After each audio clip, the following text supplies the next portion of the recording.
Asifiwe. Ninaitwa mchungaji Ina Ebeneza kutoka kanisa la Big Green hapa Kidugalo Chanika.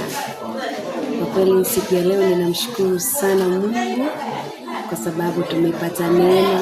Baba yetu ambaye ni mwangalizi wa makanisa ya Big Green Tanzania amekuja kututembelea kwa mara ya kwanza toka tumefungua tawi hili hapa Kidugalo. Imekuwa ni furaha na baraka sana kwa sababu ni si rahisi kwa mtumishi mkubwa kama huyu kututembelea, lakini tumepata neema na upendeleo katika makanisa 12 ya Big Green ambayo yako Tanzania. Hii ndio limekuwa tawi la kwanza askofu wetu kutembelea. Nami ninamshukuru sana askofu wetu Seba Dilipala kwa kuja mahali hapa, lakini pia ametutia joto, ametutia nguvu, amesema nasi kwa baadhi ya mambo mengi kubwa zaidi ya nafasi tulionayo. Nasi tumelitambua hilo kwamba tumepewa nafasi, na hii nafasi ambayo Mungu ametupa katika huduma yake tutaitumia vizuri, maana kuna material na madini ambayo ametupa siku ya leo. Amina. Jingine ninataka niongelee kwa habari ya watumishi ambao wanamtumikia Mungu. Maana sasa hivi nimekuwa na wingi kwamba kuna watumishi feki, kuna watumishi ambao sio sahihi na wengine ni sahihi.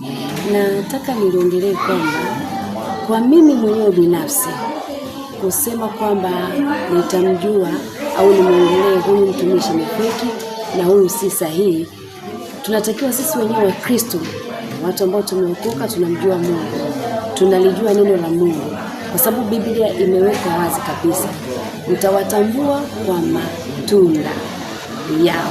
Kwa sababu huwezi ukaenda kwenye mkorosho ukasema nategemea kupata dafu. Lakini mtu kama unakaa katika neno la Mungu na unamjua Mungu na unatembea katika njia za Mungu, utajua kabisa huyu ni sahihi au sio sahihi. Kwa sababu ni ukweli kabisa, na wakati mwingine tunawaona ni watu ambao wanatamani pesa. Wengine tulikuwa nao makanisani, wengine ni watu ambao tulikuwa nao kwenye huduma, lakini utakuta mtu anatoka anaenda mnara na nataka nikaanzishe huduma, anaenda anakaa miezi miwili, mwaka, anaacha akiuzia watu vitu fulani fulani. Baadaye kiona kwamba hailipi, basi ninaacha. Hapa juzi kati nimeona clip ya mchungaji mmoja ambaye ninamfahamu mimi na tulikuwa naye kwenye huduma hii ya Big Green, eti amekuwa mganga wa kienyeji. Alikuwa ni mwimbaji mzuri na clip zake anazirusha YouTube, anazirusha pale TikTok, Facebook, tunamuona. Lakini wiki iliyopita hivi nikapata taarifa, nikaonyeshwa kabisa na clip kwamba anatangaza madawa ya kienyeji. Na maana kwamba aliona kwamba kwa Mungu akufai au aliingia kutoka utumishi kwa lengo au nia fulani. Watu wengi wanapenda kuingia katika utumishi au kumtumikia Mungu, au wanajiita mitume, wanajiita wachungaji, wanajiita manabii, ni kwa sababu wanaona kwamba labda tutapata manufaa fulani au tutapata kitu fulani, matarajio fulani. Lakini wanapoingia katika huduma na wakakosa yale matarajio, wanabadilika. Na wanaingia sio kwamba wanaingia kwamba ndani yao kuna wito, hapana, sio hakuna wito, ila wanaingia kwa sababu za kwao wenyewe binafsi.